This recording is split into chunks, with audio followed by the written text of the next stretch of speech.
د سیارو همرازي څه شی ده؟ د همرازي څومره وخت وروسته تکراریږي؟ د سیارو د همرازۍ پر مهال سیارې له ځمکې څه ډول ښکاري؟ او په دې اړه په ادیانو کې کومې عقیدې موجودې دي؟ په دې ویډیو کې په اړه درته وایو. د ستورو جلوس یا پلینټري الاینمنټ او یا هم د سیارو همرازي په فضا یا کائناتو کې یوه نادره پیښه ګڼل کیږي چې سلګونه کلونه وروسته تکراریږي. ټاکل شوي چې دا پیښه د راتلونکي 2025 کال په جنوري میاشت کې هم تکرار شي، چې مریخ، زهره، مشتري، زحل، اورانوس، عطارد، نیپتون او اورانوس به په یو مسیر کې داسې ولیدل شي چې له ځمکې به له یو بل سره تقریبا تړلي ښکاري. دا پیښه په افغانستان کې د جنوري 28 د شپې له 9 بجو وروسته د لیدنې وړ ده.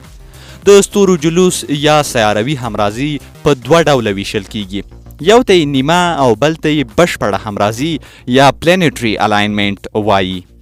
د ستورو نیمه همرازي تقریبا هر کال او یا هم په هرو 4 کلونو کې تکراریږي، خو بشپړه همرازي بیا له 400 څخه تر 1000 کلونو پورې وخت نیسي. سیاروي همرازي د ستورپوهنې په علم کې د سیارې حرکتونو او مدارونو د دقیقې څېړنې لپاره یو مهمه پیښه ده چې له ساینسپوهانو سره د نویو څېړنو په برخه کې مرسته کوي. د سیارو حرکتونه د دوی په خوا کې کوچنۍ سیارې، د کشش اغیزې، د پلانټونونو حرکت، د فضا د بیولوژیکي او اقلیمي اغیزو څېړنه او نورې ګڼې برخې هغه څه دي چې په دغه وخت کې د څېړلو لپاره له ساینسپوهانو سره پوره فرصت وي. د سیارو د بشپړې او نیمې همرازۍ په اړه په بیلابیلو ادیانو کې بیلابیلې نظریې او عقیدې هم موجودې دي. په اسلام مبارک دین کې خدای پاک په سورت یاسین او سورت انبیا کې د کائناتو د تنظیم، سیارو او په ځانګړي ډول د لمر او سپوږمۍ په اړه وایي چې دوی په یو مدار کې حرکت کوي او چورلي.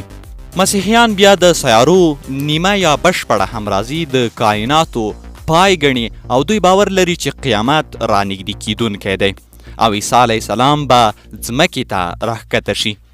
د استرالیا، امریکا او یو شمیر نورو هیوادونو بومي وګړي بیا د سیارو همرازي یو لوی روحاني بدلون ګڼي او دوی دا چاره په نیک فال نیسي.